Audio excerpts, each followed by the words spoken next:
Good morning folks, 21st Century Caveman here. Hope everybody's safe, hope everybody's well. So today's video then is about whether or not I should consider investing in property in a deprived area of the UK. And I'm going to keep looking at the screen here. I've got my laptop with me just as a bit of a prompt really, so I don't mean to be rude, just bear with me.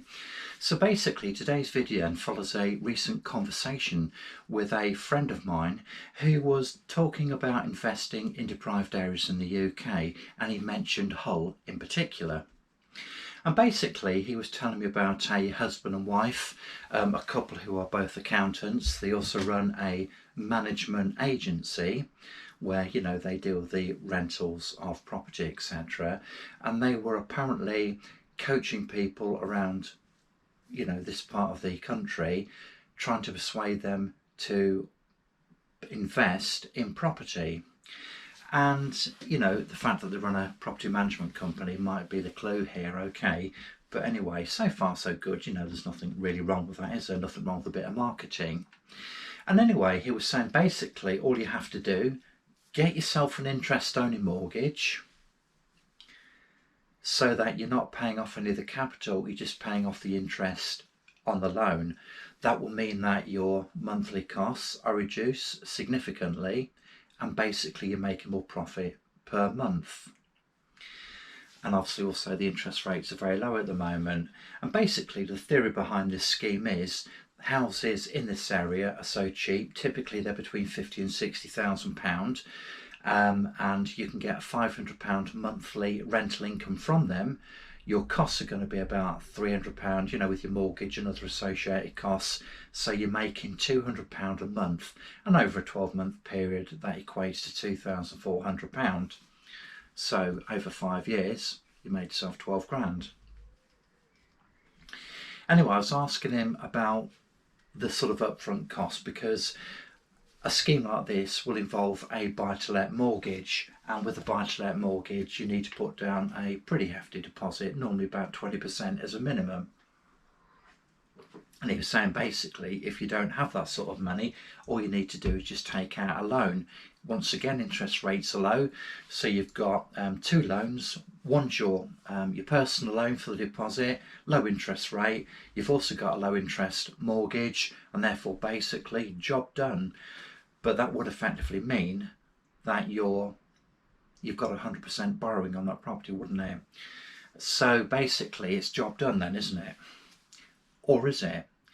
And the thing is, you know, this conversation did get me thinking, because things like this always sound good in theory, don't they, when you just talk about them superficially, but when you look at them in a bit more detail, things don't become that convincing, let's put it that way.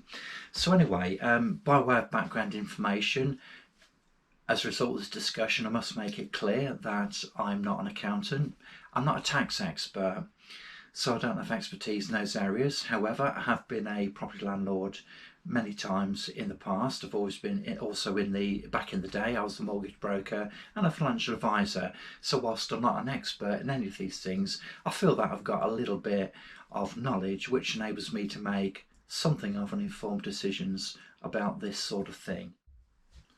So first of all then, he was saying that there's loads of properties around for round about £50,000, 60,000 tops. Now the thing is, when you actually look on the internet, when you look on places like Rightmove, etc., or Zoopla, for a start there aren't that many properties around. Secondly, in that price range, these properties require work doing to them. So basically, if you're going to rent them out and get an income from them, you won't be able to rent them out straight away. You've got to make them habitable, and you've got to comply with the law.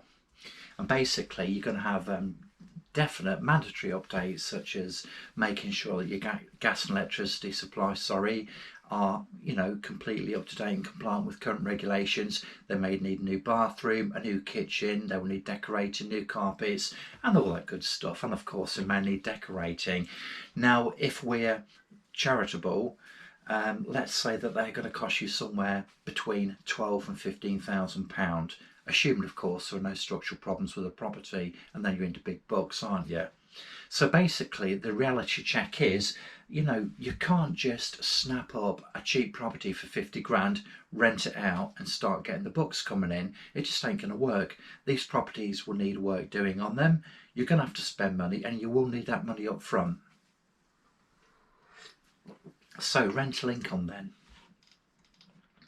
As I say, you won't be able to rent these out straight away. And it's also fair to say that because of the nature of these types of property, you're not going to be able to get top dollar for them for rent. He was suggesting £500, but when you look on the sort of typical rental incomes in an area like this, you're looking at between £400 and £450. So you're not going to get top dollar for them. So that margin, that £200 a month gross profit, that's been diminished straight away. And the other thing is, of course, the fact that given the fact that these houses will need work doing on them, you're not going to be able to rent them out straight away and get a rental income from them. It could take you 6 months to be in a position whereby you've got tenants in and you start bringing in a little bit of cash, because you've got to get the work done. That could take 2 or 3 months. You've then got to go through the process of trying to get yourself a tenant, and that's going to take time.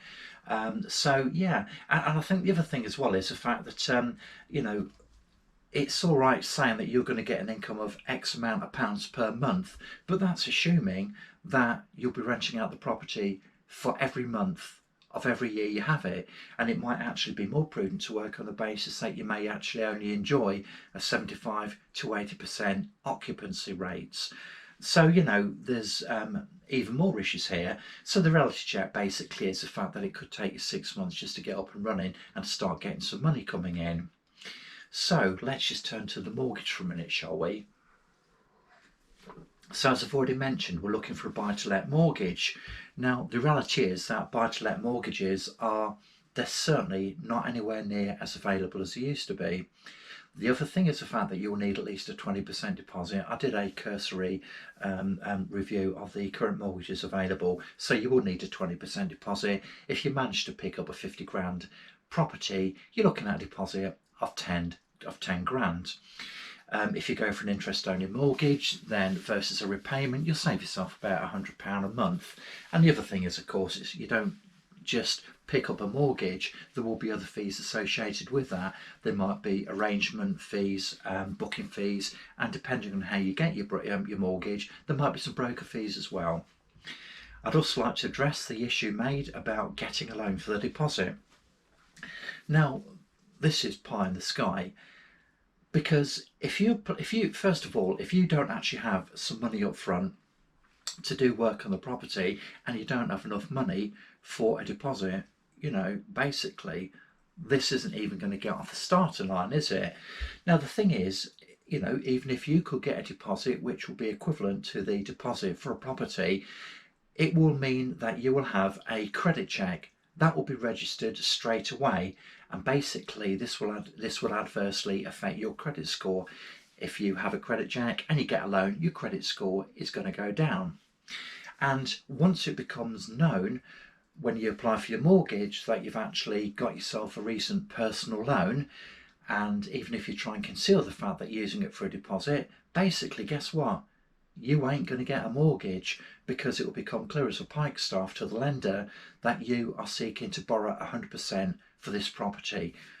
And basically that doesn't even include the money you'd need rather to spend on doing the property up. So basically your mortgage will be declined and your credit score will sink lower than a witch's tits.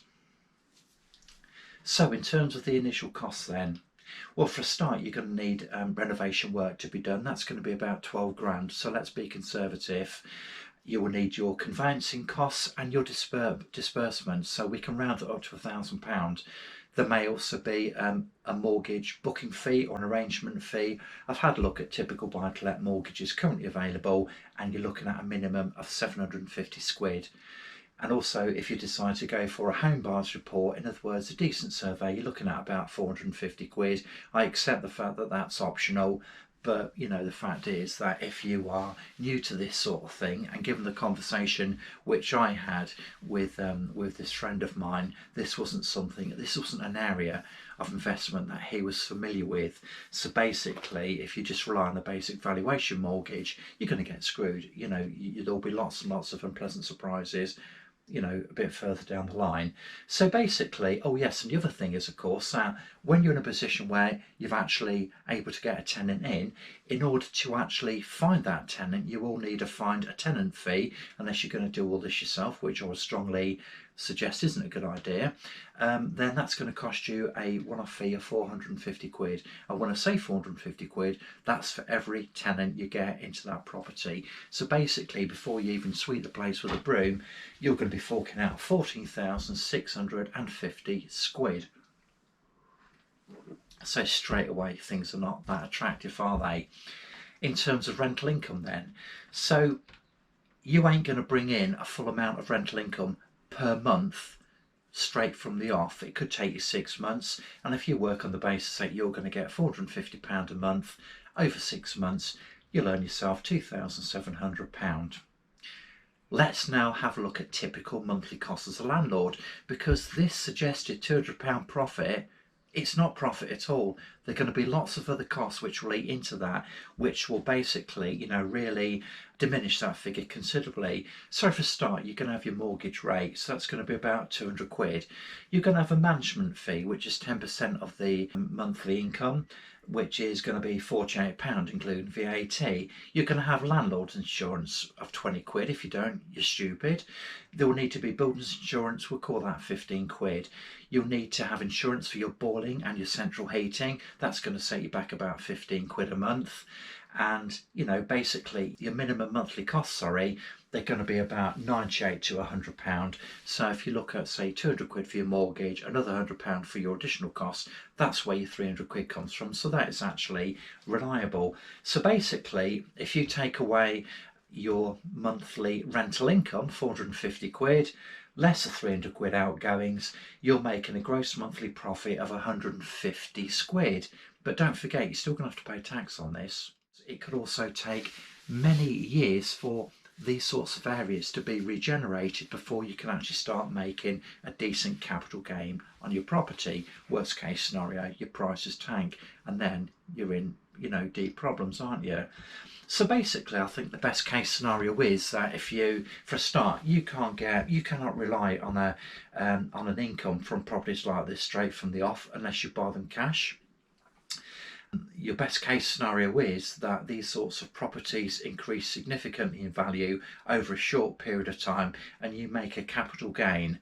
That does, of course, give rise to the potential for capital gains liability, but, you know, providing they don't go up tens of thousands of pounds, you know, you should be okay on that. But then again, you don't want to be in a position whereby you're saying to yourself, I don't want it to go up too much because I might pay tax. Do you know what I mean? Can you see where I'm going with this? My conclusions are basically the fact that I'm not impressed with this idea at all. I think it's got more holes than a fishing net. I don't think the theory is supported by reality, and like all sorts of schemes, as I said previously, they sound good when you look at them very superficially, but once you start crunching numbers and do your due diligence, things aren't quite what they seem. And it's also a fact that the buy-to-let market has changed. It's shrunk significantly over the past few years because of the government's attempts to reduce the grip which landlords have on property, and also to free up the property markets. So basically a whole raft of tax incentives have been withdrawn, and so, you know, it's really now not such an enticing prospect becoming a landlord. And it also means that when we've looked at the figures we're talking about, your upfront costs will significantly wipe out any profit you'll be making for several years to come. And I think personally the risks far outweigh any possible rewards, which are going to be minimal.